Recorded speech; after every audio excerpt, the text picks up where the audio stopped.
Greetings from Atolia. I'm the Lord Bones, IMO, adventure time Explore the Dungeon because I don't know.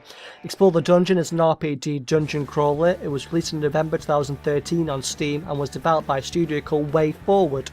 Firstly, let's explore this game as a PC application, so you get full resolution options, you get rebindable keys inside of here for all 4 players. It's only local co-op as a note. Resolution options right there, and you do get, I think, 10 different options for your music and sound effects, and vibration are enough for a controller. For some reason you get brightness. That's pretty much it. To be perfectly honest with you, it's a 2D game for the most part, so I wouldn't really worry about other options. Okay, let's jump straight into this. I'm going to choose Finn because I haven't really leveled him up. I'm going to go into one of the early levels of this game. So, you firstly spawn off into this hub area over here, in which you can upgrade your stats, which if I end up talking to Jake over here, you can see that it's basically hearts, how hard you hit, a focus attack, and imagination, and that's practically everything you can actually level up. And you also get token slots, which are non-negotiable per person. This is the person I've actually leveled up fully, Marceline, partly because she's a floating character. I might use her in a minute. And basically the objective of this game is to get enough treasure to buy these upgrades and then survive until the very end. I'm going to jump straight into the game. I might end up quitting out later on because you have to do these 5 in a row if you notice here. And because I haven't leveled this guy up, I think I'm going to go to 21. So before you actually go into the dungeon, you can actually stick on a few different tokens which will help you inside of the dungeon itself. So I'm going to stick on these. Let's have a look. Unlimited keys, no. I chose thumps, which gives me another heart and no recall and damage because that is a very useful one, to be perfectly honest with you. Blocking prevents damage. Yes, let's make this character float, shall we? That's probably a good idea. That's the only bad thing about the ground characters, as you'll see in a minute, because they can't actually go over those pits. Oh, okay. I wondered if it has like a sort of a wing sort of attachment to it. Now, this is the entirety of the game right here. So you walk around these dungeons, which are sort of, don't know, 2.5D. I mean, the entire playstyle is definitely on a 2D plane, and yet the environment seems to be sort of three-dimensional. So you have a basic attack over here, and a charge attack if you hold it in, which I don't know what it actually is. Oh, it's sort of a weird kick on Finn over here. So you can attack various enemies and pick up food to revive your hearts. Now, as you see in the top left-hand corner, there actually is a sort of orange bar that's slowly increasing. Now, there's your imagination meter. It's sort of like a limit bar in Final Fantasy or something along that, which will actually play a little animation. Now, you'll actually also find different items inside of the game, like this cone of all flavours, which can give you a second way to attack. It is very useful when a person like Finn, for example, which has a melee attack, they can also get a range attack, like, for example, if I pick up these crabs, they'll just fire crabs across over there, for example. I'm going to pick up this, though, because this here should be able to get more than one thing at one go, as you saw just then.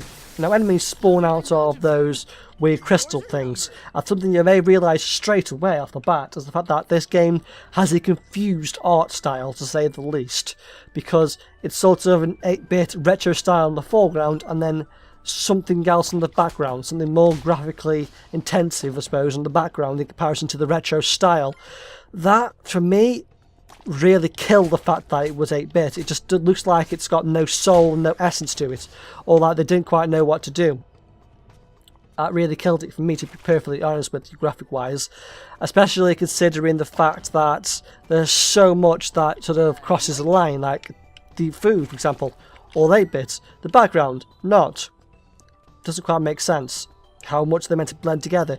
And it's not even to the point of interactions and things, because the doors and key doors happen to not be 8-bit either.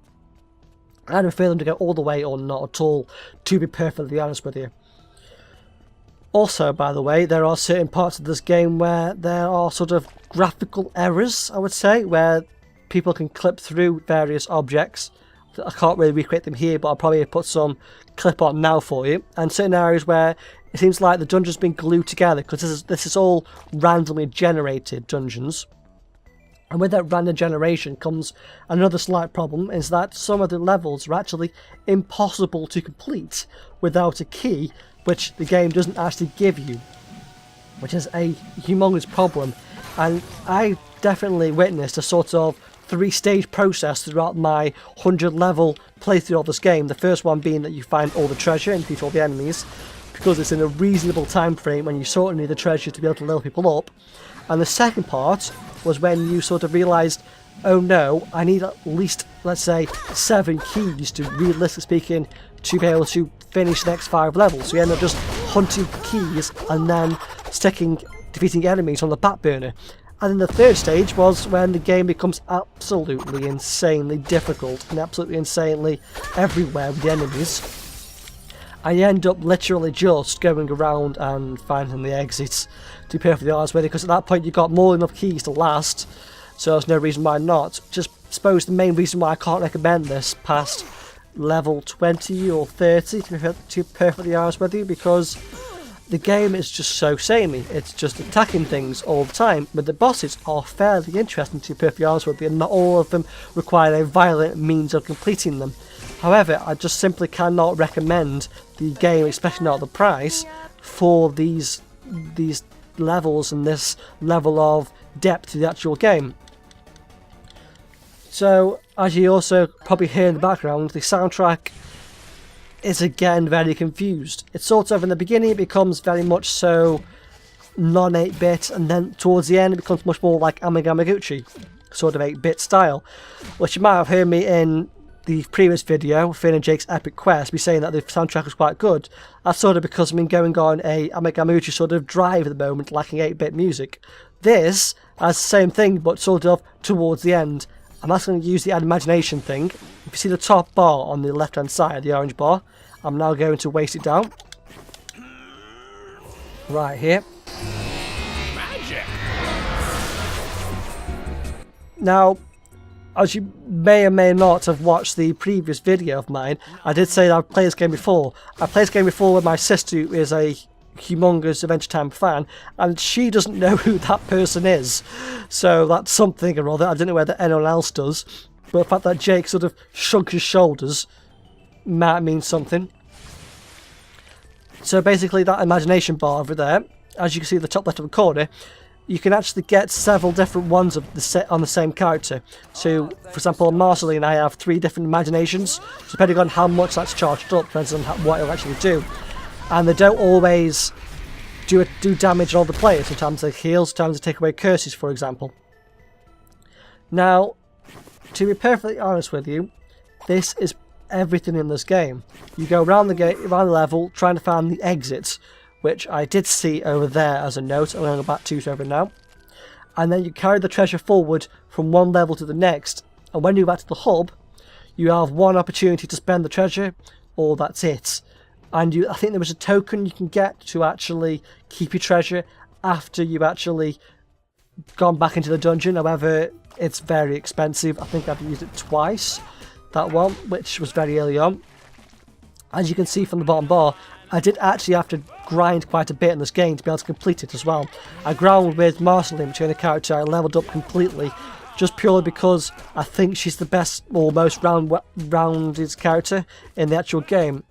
I think there's definitely a different strategy if you have multiple people in the actual game, to be perfectly honest with you. Like, there's a character, Cinnamon Bun, which actually is much more of a tanky type character. So I think I'm going to quit out of this in order to be able to show you the hub area, because this is practically everything within inside the main game. Okay, I've now quit out the level and gone into the hub area just to show you the rest of the mechanics before I give my overall view on this title.